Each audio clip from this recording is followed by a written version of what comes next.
গত এক বছর ধরে বিভিন্ন অভিযানে উদ্ধারকৃত মাদকদ্রব্য আজকে বিজিবি ৪৭-এ ডিস্ট্রয় করা হচ্ছে, ধ্বংস করা হচ্ছে। দর্শক, আমরা এই মুহূর্তে রয়েছি কুষ্টিয়া বিজিবি ৪৭ ব্যাটালিয়নে। এখানে অধিক পরিমাণে যেই মাদকদ্রব্য গত এক বছর ধরে বিভিন্ন সময় বিভিন্ন কুষ্টিয়ার বিভিন্ন স্থান থেকে উদ্ধার করা হয়েছে, সেই মাদকদ্রব্য কিন্তু আজকে তারা আনুষ্ঠানিকভাবে এখানে ধ্বংস করছে। আপনারা দেখছেন যে এখানে বিদেশীয় অনেক ধরনের মদ, তার মধ্যে রয়েছে ভারতীয় বাংলা মদ, এছাড়া এলএসডি, ভারতীয় বিভিন্ন ব্র্যান্ডের বিদেশি যে মদগুলো, এগুলো কিন্তু এখানে ডিস্ট্রয় করা হচ্ছে। যে সম্মুখে রয়েছে কিন্তু ৩,০০০ বোতল ফেন্সিডিল, যেগুলো ভারতের সীমান্ত থেকে বিভিন্ন সময় বিজিবি ৪৭ এগুলো উদ্ধার করেছে। কোটি মানুষের আস্থার ভালোবাসায় 11 বারের মতো দেশের 1 নম্বর রেফ্রিজারেটর ব্র্যান্ড ওয়ালটন।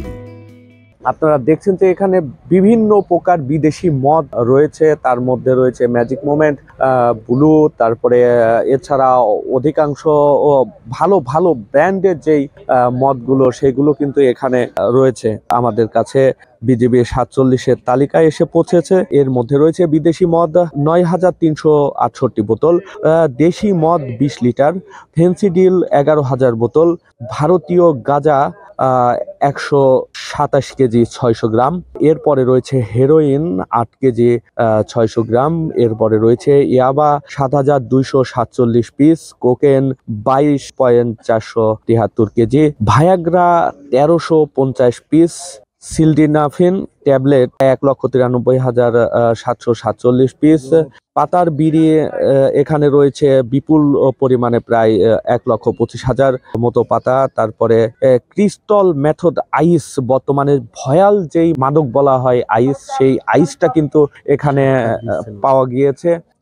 এছাড়াও আফিম, সাপের বিষ, কারেন্ট জাল সহ বিভিন্ন ধরনের অবৈধ দ্রব্য সামগ্রী কিন্তু এখানে রয়েছে।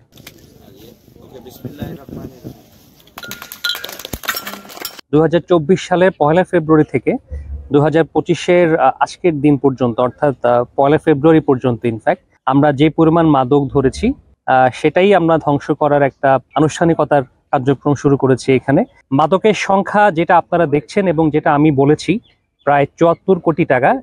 এটা যে চাহিদা, যে পরিমাণ মানুষদের যারা আসক্ত বা যা সামাজিকভাবে আমরা যেই ভয়াল নেশার একটা প্রাদুর্ভাব দেখেছি অনেক আগে থেকেই, এটাকে যদি আমরা নিয়ন্ত্রণ করতে চাই তাহলে সেই পরিমাণটার সাথে যে খুব বেশি হয়ে গেছে তা বলা ডিফিকাল্ট বা তা বলা যাবে না। বাট একটা কথা বলা সম্ভব, আমাদের গত এক বছরে যে পরিমাণ আমাদের টহল এবং যে পরিমাণ আমাদের অ্যাক্টিভিটি বেড়েছে, তার প্রেক্ষিতে এই সংখ্যা বর্তমান প্রেক্ষাপটে আরো বাড়বে